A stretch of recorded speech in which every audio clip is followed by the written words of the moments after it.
Baridhara diplomatic জোনে অদ্ভুত শীতলতা, চীনা দূতাবাসে সাংবাদিকদের ভিড়, আলো ঝলমলে কনফারেন্স হলে ঢুকলেন ঢাকায় নিযুক্ত চীনের রাষ্ট্রদূত ইয়াও ওয়েন। চোখে আত্মবিশ্বাস, টেবিলে রাখা নথি সরিয়ে বললেন, বাংলাদেশের জন্য চীনের দরজা উন্মুক্ত।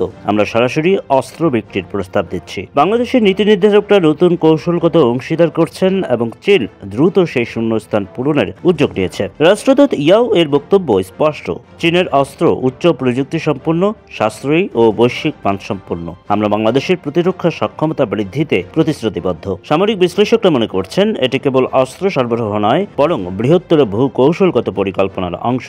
ঢাকায় চীনা রাষ্ট্রদূত ইয়াও ওয়েন এক সংবাদ সম্মেলনে বলেছেন, বাংলাদেশে তিস্তা প্রকল্পে সহায়তা দিতে প্রস্তুত চীন।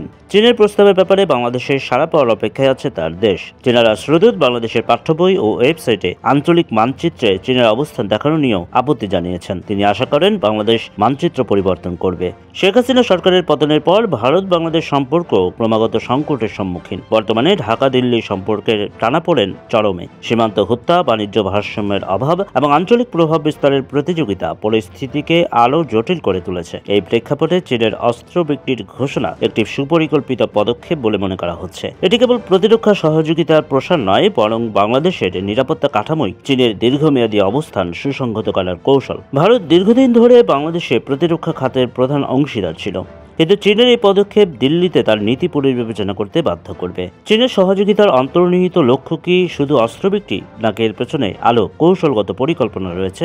বিশ্লেষকরা বলছেন, চীন বাংলাদেশের প্রতিরক্ষা খাতে প্রবেশের মাধ্যমে তিনটি গুরুত্বপূর্ণ কৌশলগত লক্ষ্য অর্জন করতে চাইছে।